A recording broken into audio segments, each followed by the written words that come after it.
WTOL-TV, Toledo. Straight from the newsroom, this is Toledo 11 News. Just another day on the job for a YMCA worker. Until she came across this. Were set up and students were painting welcome signs.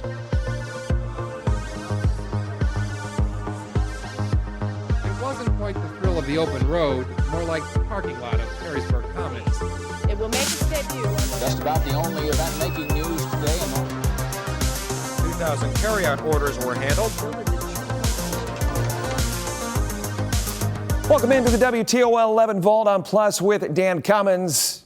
Problem is, I'm not Dan. I'm Jeff Smith filling in once again. Great to see you. I'm so jealous of that music. I feel like Depeche Mode's going to pop out at some point. This week, we are rewinding to April 2004. Let's go back and think. Flip phones, they ruled. Friends, the TV show, was about to say goodbye, but live on in reruns, being even stronger, like Obi-Wan Kenobi. Ohioans, they were hopping into Easter weekend with a brand new law on the books. Plus, we were tracking a special story of a postcard traveling through time. And Augusta, let's talk about it. Phil Mickelson may have won his first major championship at the Masters that week, but there is so much more to see from the WTOL 11 Vault.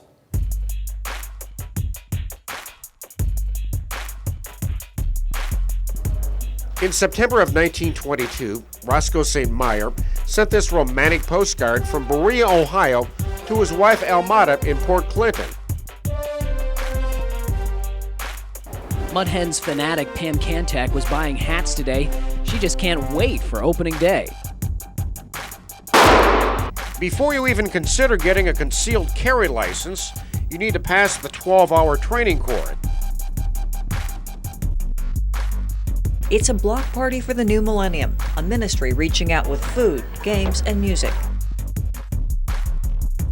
Today, every driver's license office in Ohio began issuing these student driver bumper stickers. I'm just happy that my family and my friends and everybody are here safe, but I'm grateful for the soldiers that are out over there fighting for our peace. My goodness, here we are more than 20 years ago, April 6th, 2004. George W. Bush is running for re-election as president against Massachusetts Senator John Kerry. Bob Taft is governor of Ohio, and he just signed a new law for the Buckeye State allowing people to carry concealed weapons with a special permit. Dick Berry takes us inside the process to get one before the first permit in the state was even issued. And then he shows us why some people are upset that they couldn't carry on TARTA buses. Plus, Melissa Veitch talks to some of the women in blue about the new law. This is the application you need to receive your concealed carry license. The Lucas County Sheriff's Office expects between 300 and 400 folks to pick one up at the jail on Thursday alone. People are calling, so they have an interest. Plus, there's a lot of training going on in the community. A lot of training, and the training is booked up for weeks in advance. Before you even consider getting a concealed carry license, you need to pass the 12-hour training course. From there, fill out the application and set up an appointment with deputies at the county jail. Bring proof you passed the course, a photograph to accompany your application, and $45. You'll also have your picture taken for the concealed carry license, a process similar to getting a driver's license. Expect to be fingerprinted, and the Ohio Bureau of Criminal Investigation will then conduct a background check. If you have a clean record, you'll get the license within 45 days. New gun owners are encouraged to place safety first. You've got to be sure that the folks who are carrying guns, and when they take them home, their kids in the house or anybody else in the house, that they properly store that firearm. Yeah. You can pick up an application beginning at 8:30 on Thursday morning. Next time you hop on a TARTA bus, you'll see this decal on the window. It reminds riders that concealed weapons are banned on the bus. TARTA says it's a safety issue faced by other public entities. We are following suit with other organizations, the police departments, airports, libraries, schools. As a political subdivision, state of Ohio. The thought that someone sitting on the bus next to you might be packing heat scares TARTA passengers we talk to. I think it's dangerous for everybody living, you know. I think you could kill everybody off that way. Because it's a public transportation, nobody should be able to carry a weapon. Life's too short as it is. Why make it shorter? But one gun owner is leading a campaign to get guns on TARTA buses. TARTA is public property. It's no different than walking down the street. Bruce Beatty says TARTA is violating the concealed carry law. He says it prohibits a municipality or entity of a municipality like TARTA to restrict someone from carrying a concealed weapon. The whole idea behind this law was to give the average citizen the ability to decide whether they wanted to be able to carry the tools they may need to defend their lives and the lives of their loved ones. Bruce Beatty will protest the ban the only way he knows how. He plans to ride a TARTA bus soon, carrying one of his handguns, and fully expects to get arrested. You know what, unless... Toledo police officer Pam Kajawa has been on the force for 27 years. Safe to say she's seen it all. She says while women need to be able to protect themselves from any type of attack, she doesn't necessarily support the idea of carrying a concealed weapon, starting with the practical reasons, like the required size of the gun according to the city ordinance. Minimum is a 3-inch barrel, which puts some weight on somebody's waistband when you're talking about putting a holster with at least a 3-inch barreled gun on there. And it has to be kept in a holster, which makes instant reaction tough. What am I going to do? Say to the smuggler, whoa, time out, let me get into my purse, I have a gun? You know, they're not going to listen to you. Next is the training issue. Would the average woman feel confident enough to carry a gun after 12 hours of training? We asked some women at a downtown restaurant. No, I wouldn't. I would, yeah. I feel a lot more safer carrying one. I'd like to. I don't know if I'm going to, but I'd like to. What does Officer Kajawa think? I don't think so. I think the more training you can get with it, the better off you are going to be. For example, Officer Kajawa says police officers get a minimum of 40 hours of training and end up getting much more than that. Beyond that, there is another concern for many.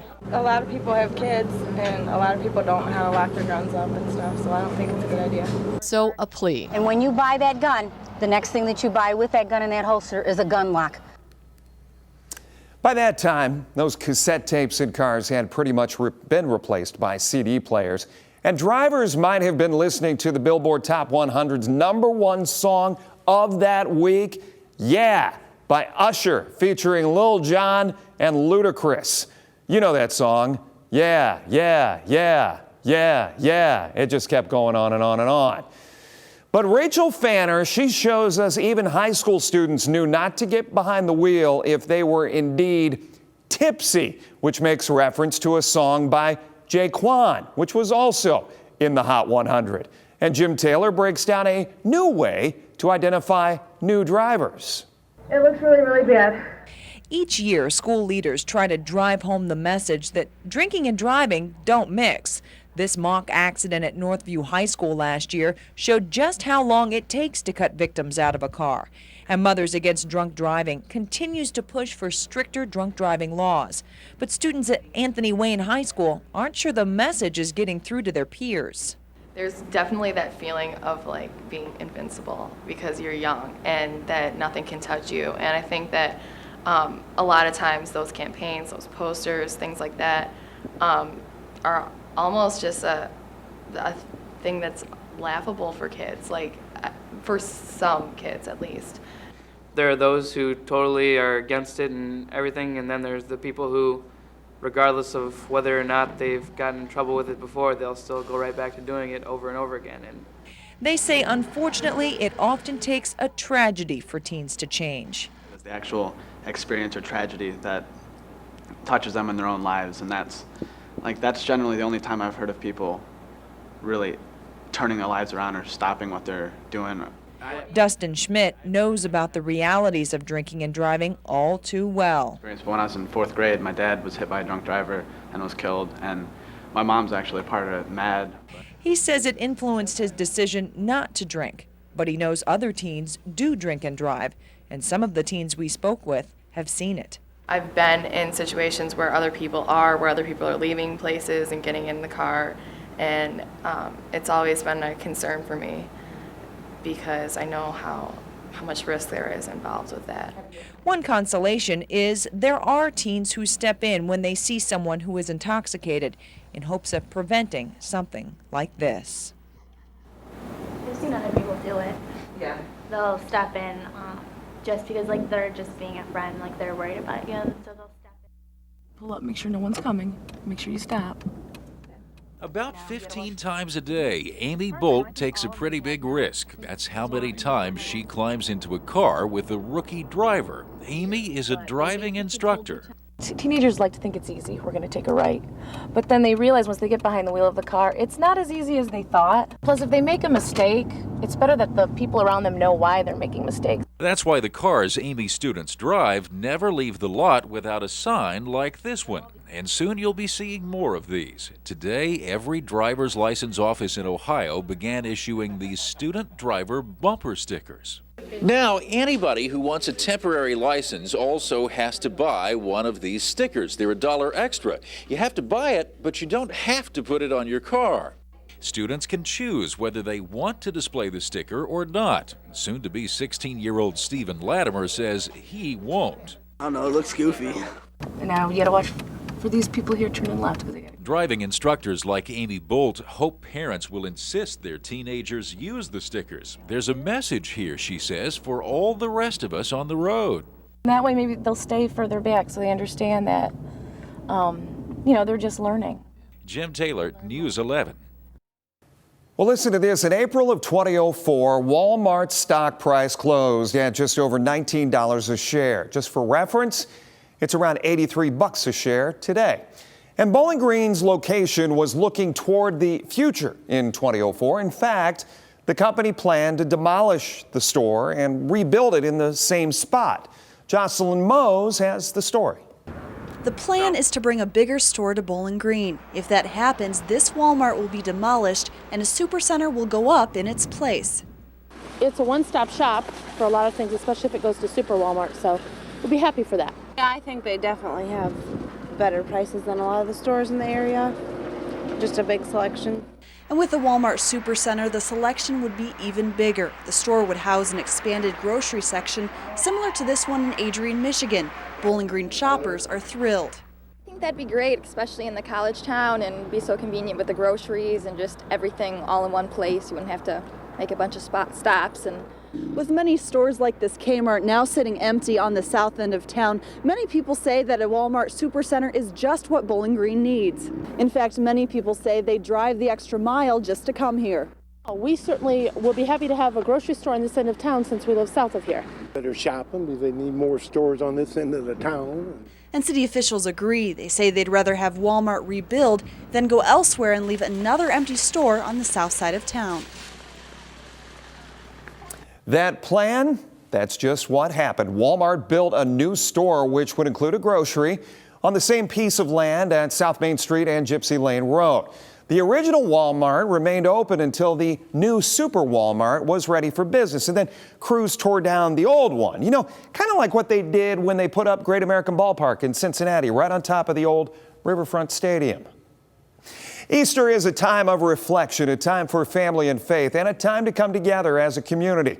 And during this week in 2004, 2 churches did just that. Alva Taylor shows us how they helped share the faith.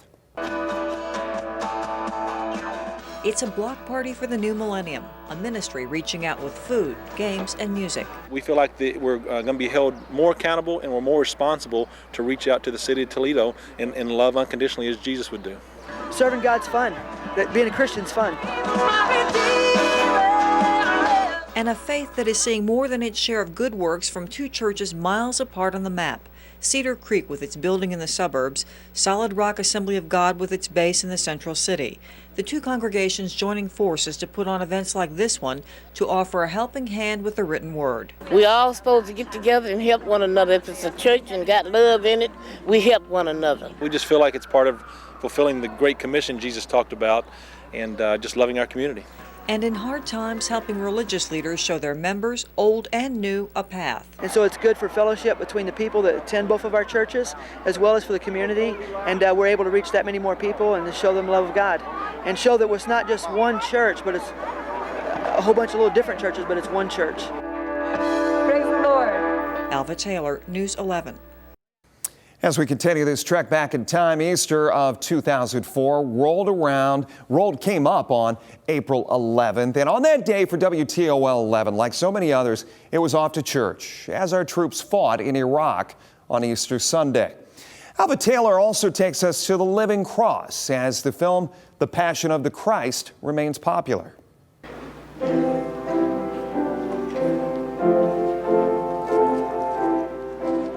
Easter Sunday at All Saints Episcopal Church. In the congregation, families like that of Danetta and James Kinnaroo grateful for time together. Yes, I'm happy that I have God in my life and that I have my family with us. At St. Patrick's Church, another family, the Curons, on their way to Mass. I'm just happy that my family and my friends and everybody are here safe, but I'm grateful for the soldiers that are out over there fighting for our peace. Such reflection now constant in the litany of prayers said by the faithful.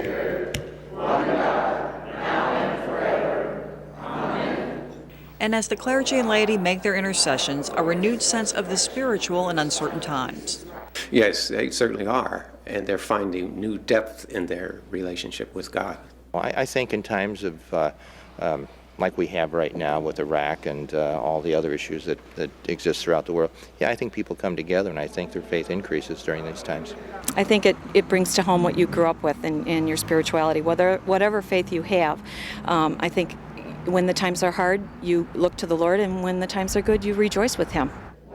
Which is why worshipers like Phyllis Pugh continue to find hope this holiday. When we get to Easter, there actually is that sense of uplifting and in joy and wonder at not only what's happened, we're looking at the resurrection, but also in what's happened in our own lives, in how we've dealt with all of the issues.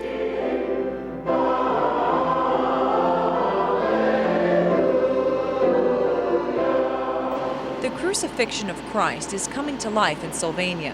He's real. This weekend, people can see Jesus' suffering for themselves. The last few nights have been incredible. I mean, people have come out from all over.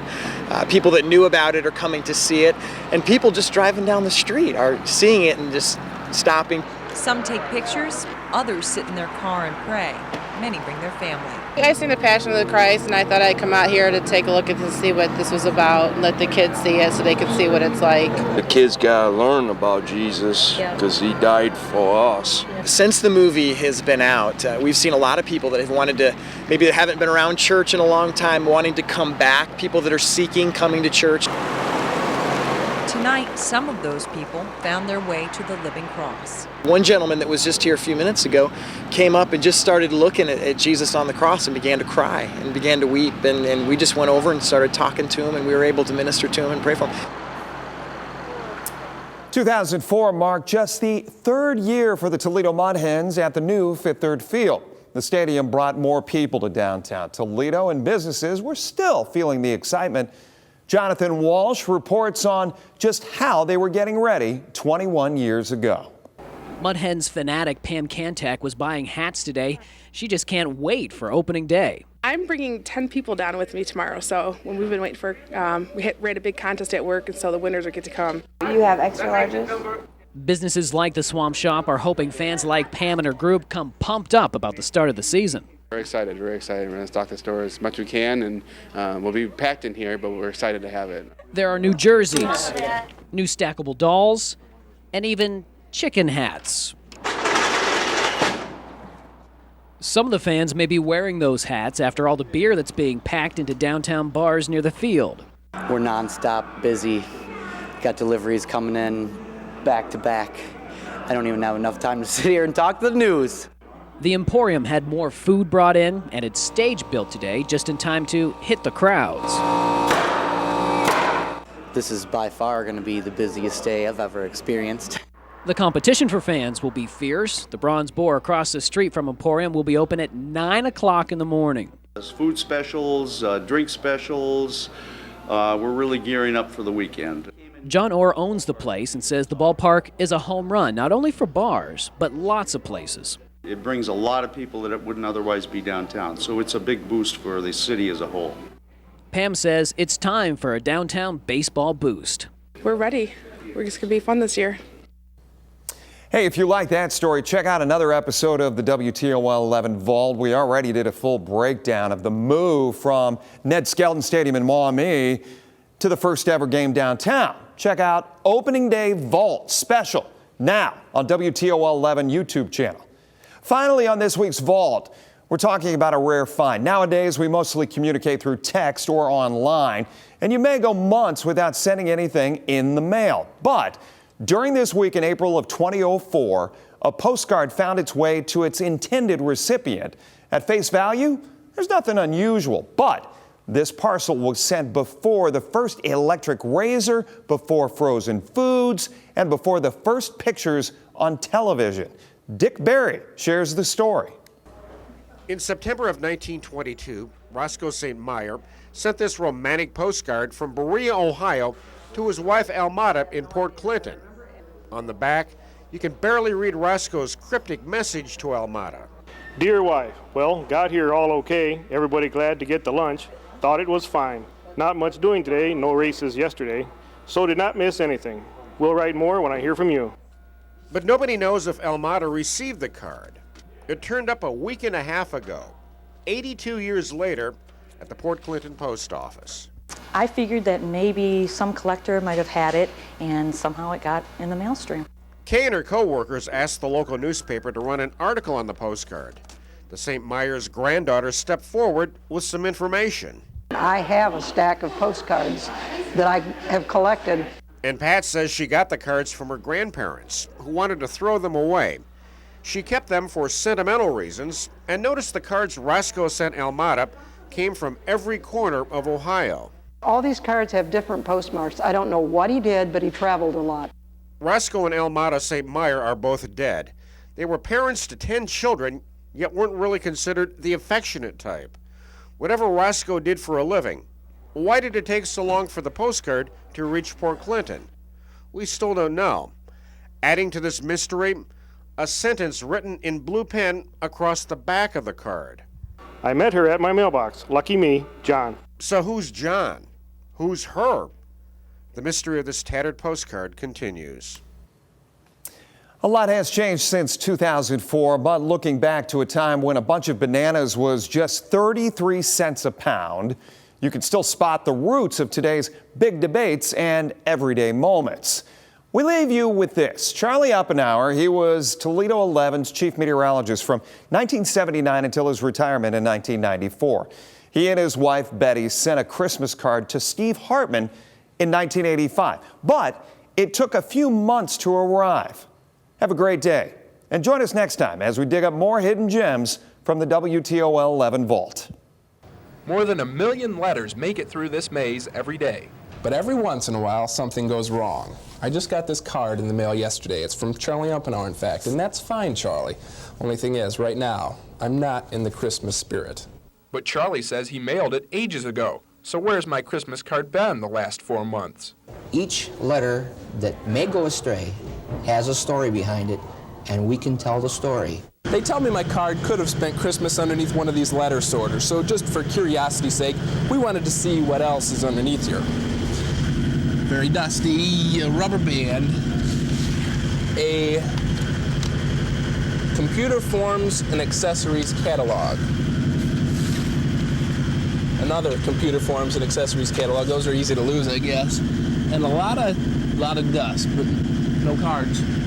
We looked high and low, but we couldn't find any other Christmas cards, and really, that's too bad, you know? Because it's sort of nice to have a little Christmas in April. Merry Christmas. Steve Hartman, Toledo 11 News.